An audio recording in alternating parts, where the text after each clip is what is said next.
Welcome. This edition on Kurukshetra focuses on water management, a very essential and an integral part. India as a country has been facing huge water challenges to feed its huge growing population, and water stressed countries, among the 17 water stressed countries, India ranks 13. Agriculture is a major portion. Before independence, canal fed areas of western Pakistan were there in India, but those went to Pakistan after partition, and therefore it brought a lot of challenge. We have various micro and medium irrigation projects of various costs, numerous dams which have been witnessed, big and small, but still water management is a big issue because there has been an unsustainable extraction. The groundwater is receding at a rate of 0.3 meters per year. The rice and sugar cane are the major crops which consume 60% of the water. There are numerous micro irrigation techniques like drip irrigation, sprinkler irrigation, which saves time, have to be used, but India actually gets just 4% of its water and has 18% of its population to feed. There are schemes like Krishi Sinchai Yojana, which focuses on accelerated irrigation, Har Khet Ko Pani, per drop more crop, integrated watershed management. So all those are some of the schemes. Then Jal Shakti Mission, which talks about water conservation and artificial recharge mechanisms. Through Manrega, we have been building check dams and small conservation centers. There are various cultivation command areas, major, medium and minor, which have been launched to improve the status of irrigation in India. Participatory irrigation management, Pani Panchayats have been released. Alwar is a good example, a leading example of Pani Samitis and irrigation cooperatives. The idea is to increase the land under irrigation, to remove the issues of canal cutting, reduce the malpractices and develop it more. Then if we talk about a state-wise enactment, we have the list of the various water conservation projects which have been there. Drinking water is another equitable goal under the Sustainable Development Goal Target 6.1, where we aim to have safe and affordable drinking water for all by 2030. India's domestic consumption is only 7% of the total, but we say that 135 liters of water is considered sufficient to meet the need of a person in a day in town, and it can go up to 200 liters per day in metropolitan areas.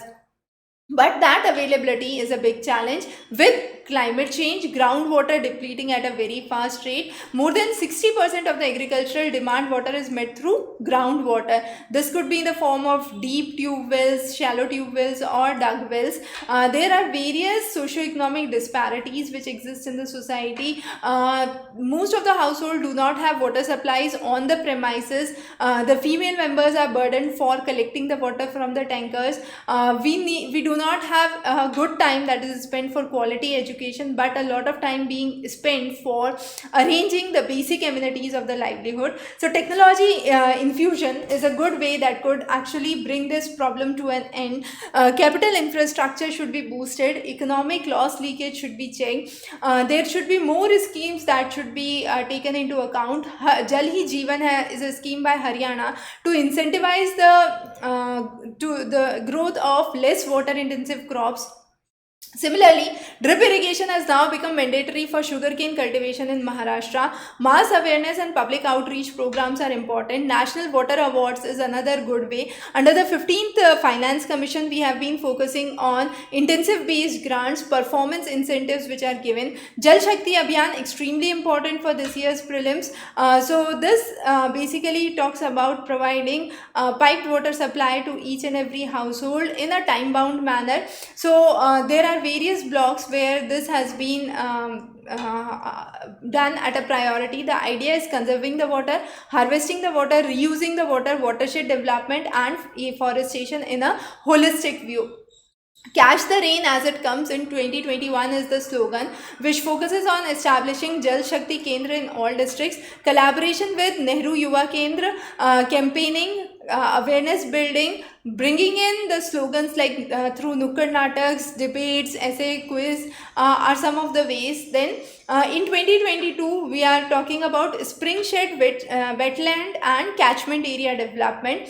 Amrit Sarovar under the Azadi Ka Amrit Mahotsav, marking the 75 years of independence, have been done, where 75 water bodies have been created in every district to commemorate this issue, and then we identify the site and then focus on building that that region.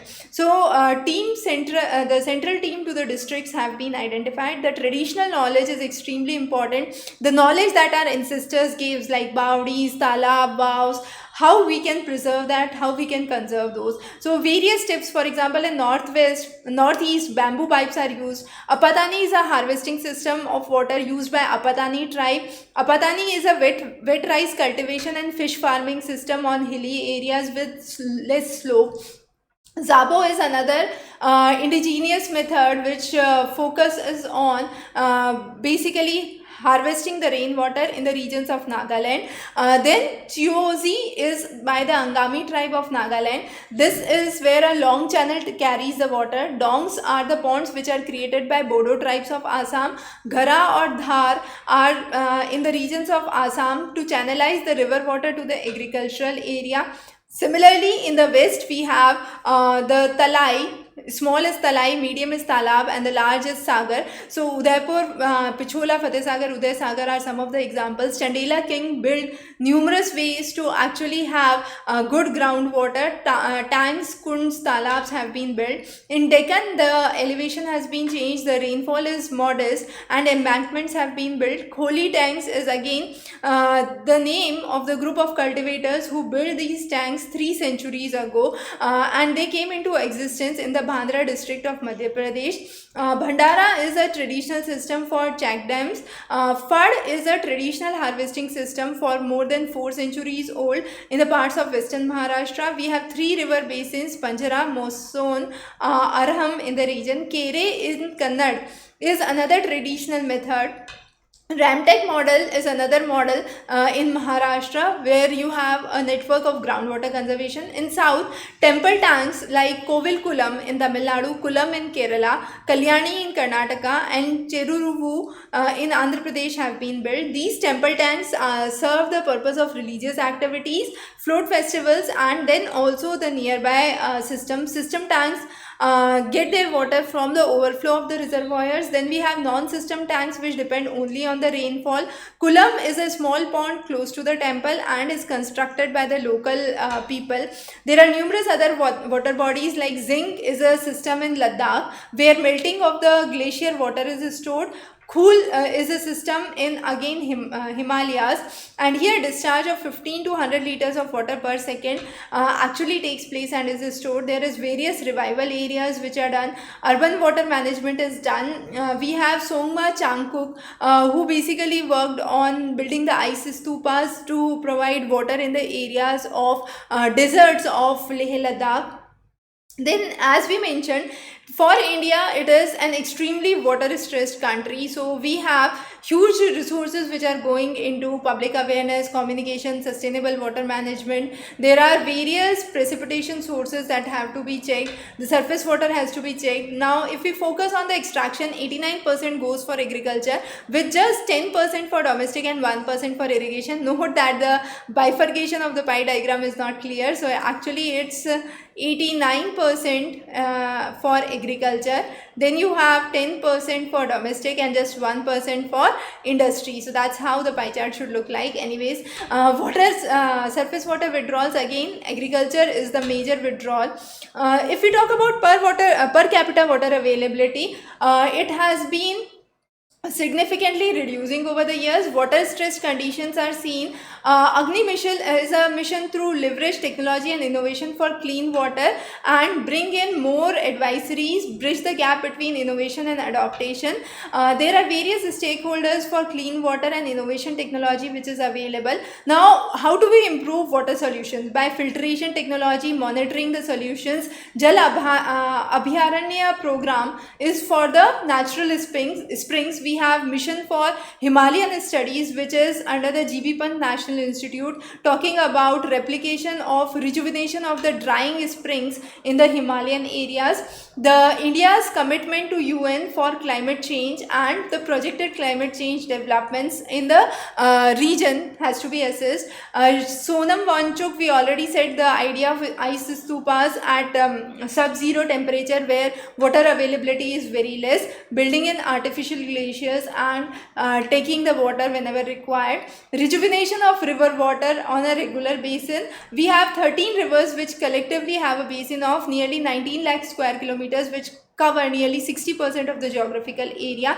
and they have nearly 200 tributaries which is spread across the region, and this is to feed nearly 70% of the population. So definitely, we require a situation where the worsening water demand has to be met with supply, and the demand should not exceed the supply. However, it is forecasted by 2050 the demand would be more than the supply, and therefore immediate projects need to be brought in. So detailed project reports with geospatial analysis using remote sensing and GIS is important. There has to be international climate commitments which have to be brought, specifically dealing with carbon sink as one of the major ones. The various river escapes for groundwater recharge and development. The role of women in water conservation is again important. We have various people still living without improved sources of drinking water. The burden is mainly on the female members of the society, as discussed. Jal Jeevan Mission is again an important aspect where we focus on tap water for the rural households. So under the Jal Shakti Mission and the Jal Jeevan Mission, two important developments which are extremely important for your